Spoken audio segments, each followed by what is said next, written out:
here's the Bernie Sanders interview on CNN. As you probably are aware, for the foreseeable future, CNN is not going to be able to get any type of a representative out of the White House.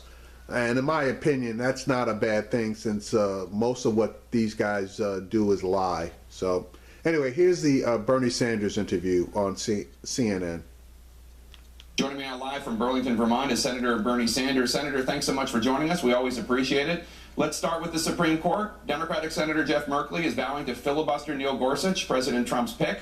Senator Merkley believes that McConnell and the Republicans stole that seat from the Democrats. He is, of course, Merkley, the one senator who endorsed your presidential bid. Will you be joining Merkley's filibuster? Well, I think there's no question but that the nomination should get serious debate and have 60 votes. Have 60 votes. To do it less, to change the rules under which we have been operating for many, many years would be absolutely unacceptable. And I'll tell you why, Jake. We are living in a dangerous and unprecedented moment in modern American history.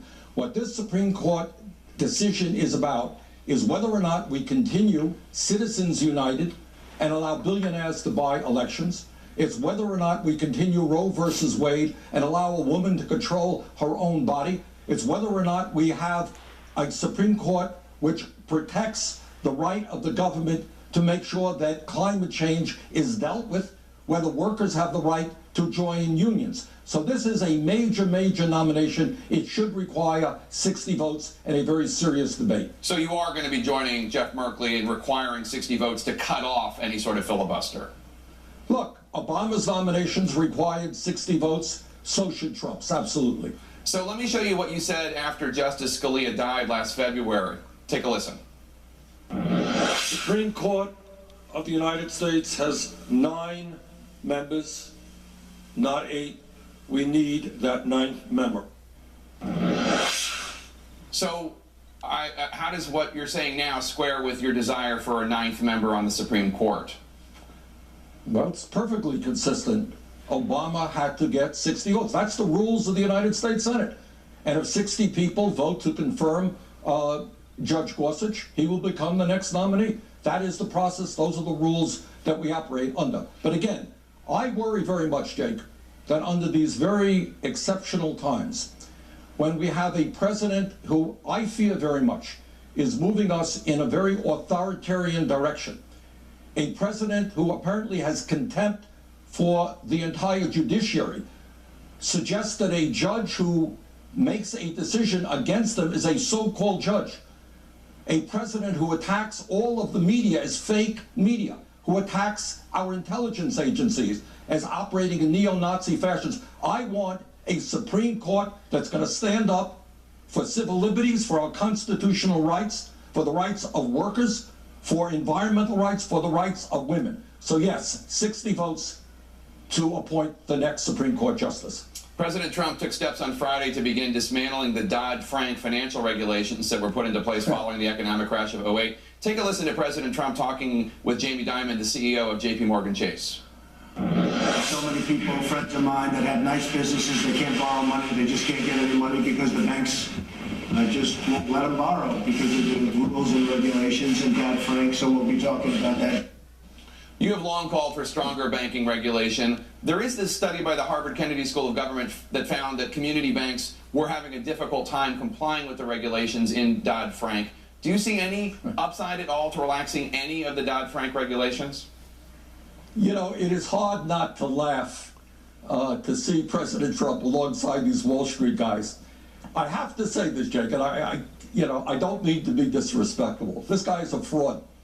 This guy ran for president of the United States saying, Donald Trump, I'm going to take on Wall Street. These guys are getting away with murder. Then suddenly he appoints all of these billionaires. His major financial advisor comes from Goldman Sachs, and now he's going to dismantle legislation that protects consumers. This is a guy who ran for president saying, I'm the only Republican, I'm not going to cut Social Security, Medicare, and Medicaid. And then he appoints all of these guys who are precisely going to cut Social Security, Medicare, and Medicaid. So I hope that all of those folks who voted for Mr. Trump because he thought that he would stand up for working people, man, This guy is, he's a good showman. I will give you that. He's a good TV guy. But I think he's going to sell out the middle class and the working class of this country, and that business on Wall Street. He told us, in fact, it's in the Republican platform, he's going to bring back Glass-Steagall. We're going to be dividing up commercial banks from investment banks from insurance companies. Then he has all of the big Wall Street guys on his side, and now he's working for Wall Street. But Senator Sanders, while you very strongly made the case throughout the campaign after Hillary Clinton got the nomination that President Trump would do this, and that even though he was using some of the same rhetoric you used when it came to Wall Street, not to believe him and trust him, there were a lot of Sanders supporters out there who I think believed President Trump, then candidate Trump, and partly because there had been so many accusations of Hillary Clinton being so tied to Wall Street. Well, here's my only point, Jake. Look, it is one thing if you run a campaign that says, look, I think Wall Street's great. I think the drug companies are great. I think we have to cut Social Security, Medicare, and Medicaid. And if people want to vote for that, that's fine. That's democracy. But you have a president who I think in a totally fraudulent campaign said that I'm going to stand up for the working people. Look at his cabinet. We've never had more billionaires in a cabinet in the history of this country. Look at his appointees. These are people who are going to go after the needs of working families, the elderly, the children, the sick, and the poor. That is called hypocrisy. And by the way, I think people like Mitch McConnell, who you just had on, who is a mainstream conservative politician, are going to be put into a very, very difficult place. And I would hope that people like Senator McConnell and other Republicans have the courage to stand up, A, to Trump's movement toward authoritarianism, toward a situation where Trump says, everybody is terrible and wrong. I am the only guy who can protect the American people. You know what? Men and women in our military did not stand up and fight and die to lead us in the direction of an authoritarian society. We are a democracy, not a one-man show. We are not another Trump enterprise. It's called the United States of America. We're not a business run by Mr. Trump. And I hope that Senator McConnell, who's a decent guy, conservative guy, I disagree with him on everything. But I would hope that he and his Republican friends will make it clear to Trump that this country belongs to all of us and that it's not a one-man show. Senator, there's a big fight going on right now, as you know, about who will lead the Democratic National Committee. It's starting to shape up as something, a bit of a proxy battle between the Sanders wing and the Obama-Biden wing of the Democratic Party. When former Labor Secretary Tom Perez picked up the endorsement of former Vice President Biden, you said, Joe Biden is a friend of mine, but you went on to say that the question is simple. Do we stay with a failed status quo approach, or do we go forward with a fundamental restructuring of the Democratic Party? Is that what you think of Vice President Biden, that he represents a failed status quo approach? Look, I like Joe, and I certainly have enormous respect for President Obama. But the facts are that despite the reality that we have an extreme right-wing Republican Party, which is way out of touch with the American people on every issue, they now control the White House, the Senate, the House, and 2/3 of the governor's chairs.